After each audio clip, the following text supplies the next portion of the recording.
Hello दोस्तों, कैसे हो।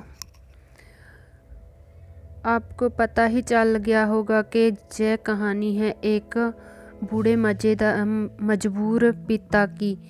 एक गांव में एक आदमी रहता था जो बहुत बूढ़ा हो चुका था, जिस वजह से उसे काम दिखाई देता था और बहुत कमज़ोर हो गया था। इसलिए अपनी बची हुई ज़िंदगी अपने बेटे के साथ बिता सके, इसलिए शहर में रहने के लिए अपने बेटे के पास चला आया। बेटा एक शहर के छोटे से मकान में रहता था। मकान तो उसका छोटा था, लेकिन उसके अंदर जो चीज़ें थी वह महंगी थी।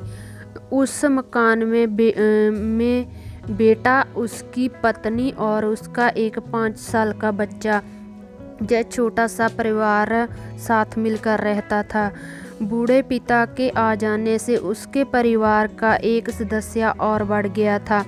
यह पूरा परिवार रोज सुबह शाम डाइनिंग टेबल पर साथ में खाना खाया करता था। बूढ़ा पिता अपनी कमजोरी के चलते हमेशा खाने की चीज़ें नीचे गिराता रहता और कई बार कांच के बर्तन भी टूट जाया करते थे। कुछ दिनों तक तो बहू और बेटे ने ये सब सहन किया, लेकिन बाद में वह दोनों बूढ़े की ऐसी हरकतों से चिढ़ने लगे।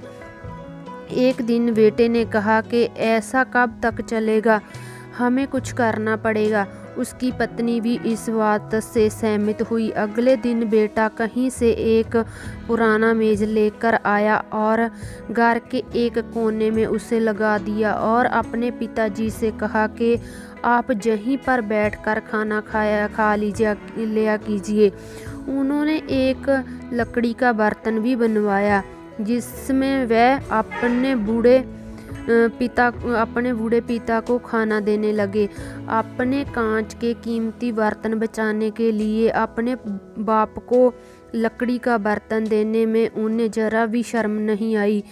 अब खाने का समय जब होता तो बूढ़ा बाप एक कोने में बैठकर खाना खाता और बाकी का परिवार डाइनिंग टेबल पर खाना खाया करता था। डाइनिंग टेबल पर बैठे बैठे दोनों पति पत्नी कभी कभी अपने बूढ़े बाप की तरफ देख लिया करते थे। बूढ़े बाप की आंखों में उन्हें आंसू भी नजर आते, मगर उन पर जैसे कोई असर ही नहीं होता। बूढ़े का पोता भी यह नज़ारा हमेशा देखता और वह अपने में ही खोया रहता। एक दिन जब पति पत्नी डाइनिंग टेबल पर बैठकर खाना खा रहे थे, तब उनका बच्चा जमीन पर बैठ रहा था। उन दोनों ने बच्चे को हाथ में लकड़ी का टुकड़ा देखा, लेकिन उन्हें कुछ समझ में नहीं आया कि बच्चा लकड़ी के टुकड़े के साथ क्या कर रहा है। जब बच्चे के पिता ने उसे पूछा कि बेटा आओ खाना खा लो, तुम नीचे बैठकर क्या कर रहे हो, तब बच्चे ने बोलेपन से कहा, अरे मम्मी पापा, मैं आप दोनों के लिए लकड़ी का बर्तन बना रहा हूँ ताकि आप लोग जब आप बूढ़े हो जाओगे तो दिन में उनमें खाना दे सकूं। अपने नादान बेटे द्वारा की गई यह सहज बात दोनों के दिल में तीर की तरह उतर गई। दोनों एक दूसरे का चेहरा निहारने लगे। बिना कुछ कहे ही दोनों की आंखों में पानी आ गया और उन्होंने अपने विषय की किताब अपनी आंखों के सामने खुलती हुई नजर आई। उन्हें समझने में ज़्यादा देर नहीं लगी कि अब उन्हें आगे क्या करना पड़ेगा।